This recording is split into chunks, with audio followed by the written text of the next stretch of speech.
Hi guys, it's Stephanie, your girl Stephanie, and welcome back to my life, my mental health. So in today's video, we'll be talking about 5 steps we can take to maintain a good mental well-being. I'm gonna try not to bore you with too much information, so I'm gonna keep this video short and sweet, and if I have to do a part 2 to talk about other steps, then I might have to do a part 2 of this video. But in the meantime, let's dive right into the video. So, what is good mental well-being? Right, mental well-being, what it means to me will be definitely different from what it means to you or to that person, or it will differ from person to person.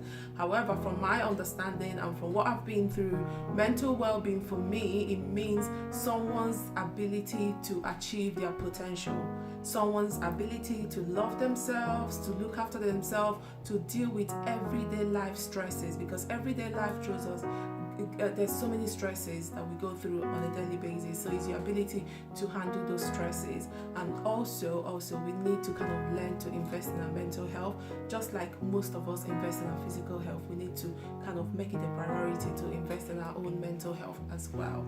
And so those are some of the things I'll be talking about, some of the steps I'll be talking about. So investing in your mental health today, looking after your mental well-being today, will help you to deal with any challenges or any difficult situations that might come up in the future. So that's why it's very, very important that you start now, if you're not doing that already, to look after your mental well-being, your mental health. Okay, good mental well-being is different from person to person. So these steps that I'm giving you is what I do as a person to help me to stay mentally fit, mentally well, mentally stable. So these are things that work for me. It might not work for you. You could try it and see if it works for you, but you can also comment in the comment section if there's anything else that you do that works for you in terms of your maintaining a good mental well-being. So the first thing that I do is talking. Talk. I cannot stress it enough, the importance of talking about your feelings, talking about what you're going through, talking about your experiences. It's very important that you find that person that you can confide in, that person that you can trust, to tell them, to talk about your feeling.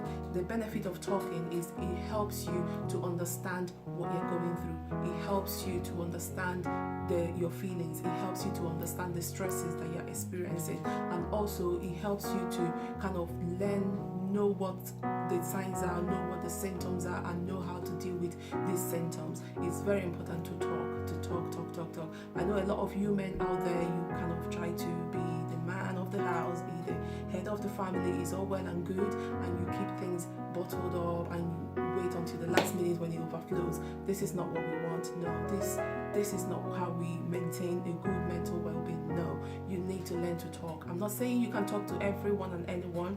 No, that's not what this is about. I'm saying you need to find someone that you can trust, someone that you can rely on to be able to talk about your feelings. So talking is very important. So make sure that you talk.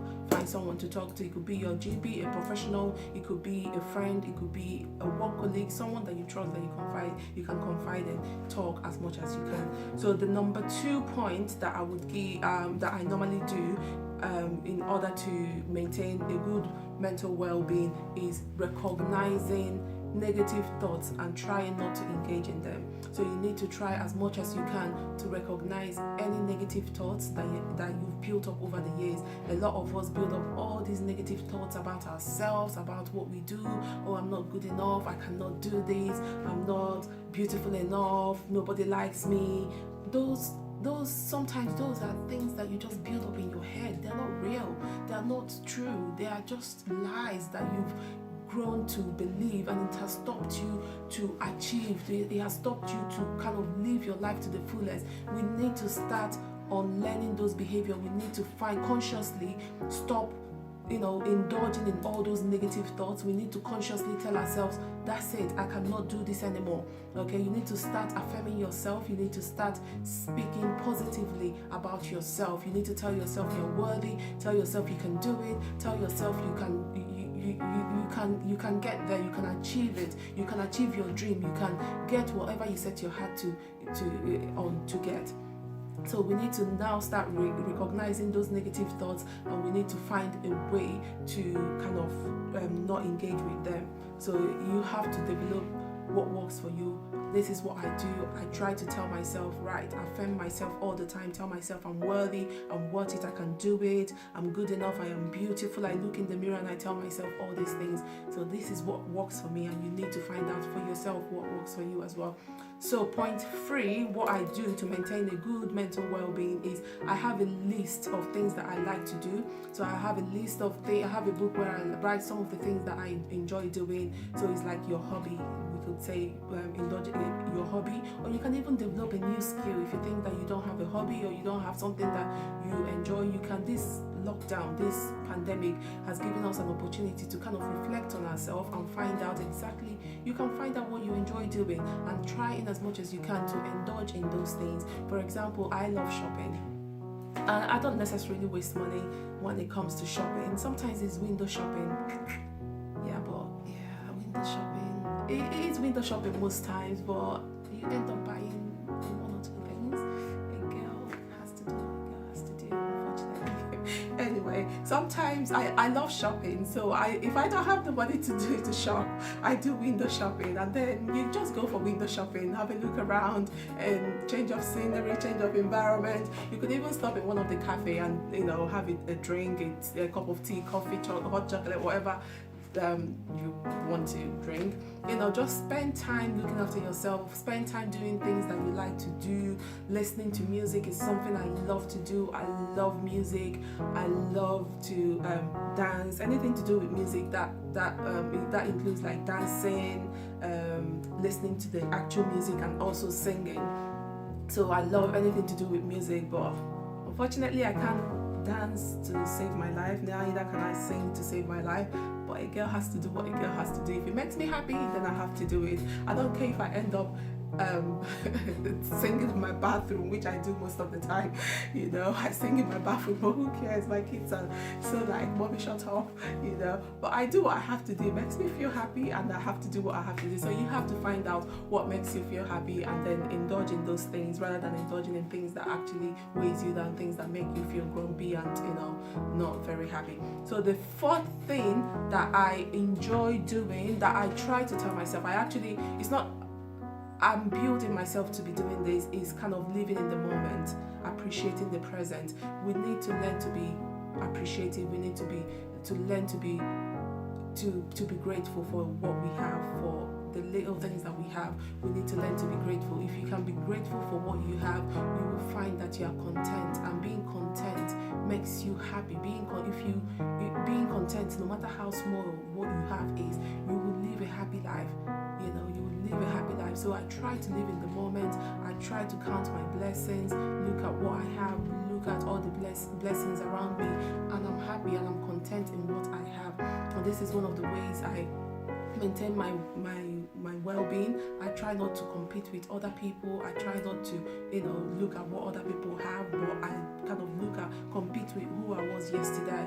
If I can make myself better from what I was yesterday, then that is good enough for me. So I don't care what somebody else is doing. I just live in the moment, and I am appreciative of what I have, and the blessings I have, and I thank God every day for it. The 5th step, I think, is the 5th one. The 5th step that I take in order to maintain a good mental well-being is exercise. Right? Exercise. I hate exercising. I'll put my hand up. I don't like exercising, but exercise is good for you. It has been proven, research has proven that exercise is good for you. It helps to improve your mood, your overall mood. It helps to improve your mood. It helps to reduce depression. It helps to reduce anxiety, and exercise also helps to release endorphins. Endorphin is a chemical that our body produces that helps to kind of reduce pain. It helps to reduce stress. So when you exercise, endorphin is released and stress levels are reduced. So it's very, very important that you exercise. Exercise doesn't have to be anything big or major. Exercise could be something as small as going for a walk, going for a run. I sometimes go for a run. I'm not good with running, I must tell you this. I'm not very good with running, so I do run, power walk, run for a bit, power walk. I used to go to the gym, but obviously with this lockdown, it hasn't been possible to go to the gym. So you have to do what works for you, and you don't have to wait for the gym to open for you to go to the gym, for you to exercise. No, you can do exercise in the house. Whilst you're in your house, you can do exercise. I skip as well. Skipping reminds me of my childhood, which was really, really lovely memory when I was young. You know, as a child, it was beautiful. So I do a lot of skipping. Skipping is a good exercise as well. So it depends on what you want to do. I do sit-ups, I do weight exercise. So I try to do some squats. Even though your girl is not endowed back there, I'm so not blessed with the, you know, Kim Kardashian sort of, you know what I mean? Yes. However, the girl has to do what a girl has to do. I keep squatting my life away. Anyway, we keep squatting. I do those exercises because it's sort of exercises I can stay in one spot and kind of do, and you know, just squat and not have to sort of jump around a lot because I feel so exhausted quickly and easily. So any exercise I can do at the spot, it helps me a lot. So anything that works for you is completely up to you, but like I said, exercise is good for you. It helps to reduce depression, anxiety, and it also research has also shown that exercise helps to treat mild to moderate depression. So exercise, mild to moderate depression compared with antidepressants medication, obviously without the side effects. So we know some of these medications, they do have side effects, but exercise will help to cure, to treat mild to moderate depression without the side effects. So voila. So which one would you rather do? I would exercise. Okay. Right, I said 5. I've talked about 5, but I'm going to quickly talk about this last one, and then we can wrap it up. So the last point, the last step that I take to ensure that I maintain a good mental well-being is sleep. I cannot stress it enough. Sleep is very, very important. It's important to our health. It's important to everything about us. Sleep, do you know what sleep does? It helps to repair your body. That's it. After all the stress of the day, running up and down, you know, juggling, going to see clients, speaking to your patients and all of that. After all of that stress that you go through during the day, you need good sleep to repair your body. So sleep helps you to repair your body and to get ready for the next day. So it's good to sleep. Please do not deprive yourself of sleeping, and you know, try whatever you can to make sure that you develop good sleep hygiene, good sleep pattern. Get that gadgets away from your bedroom. Take it away if you are going to be tempted to keep going on your phone or whatever. Oh, let me check my Facebook quickly. Let me check my Instagram quickly. Let me do this quickly. No. Put it away. When it's sleeping time, you come to your bedroom. That's it. Turn everything off and try and get good night's sleep. So these are all the things that I do to maintain good mental well-being. So the question I want you to ask yourself now is, what will you do to maintain a good mental well-being, and what are those bad mental habits that you have created over the years that is stopping you from maintaining a good mental well-being? What are those habits? You need to start reflecting on yourself. You need to start dropping all of those habits, and you need to start, you know, finding good habits to replace these bad ones. And it is doable. When you're able to do some of these things, you will gradually start maintaining good mental health well-being, and that's what life is all about. Like I said already, there's no health without mental health. So you need to invest in your mental health. You need to make sure that you're looking after yourself. Right, I'm going to leave you to it now. The next video that I'm going to shoot is actually interesting. So you need to make sure that you don't miss that one. Make sure you don't miss it, and you need to do that by subscribing. So click that subscribe button, subscribe, and also click the bell button to notify you when I upload videos. You really don't want to miss it. So it's a date, and I will see you guys very, very soon. So until next time, keep living life, keep enjoying life, and keep loving yourself. I'll see you very, very soon. Have a good day.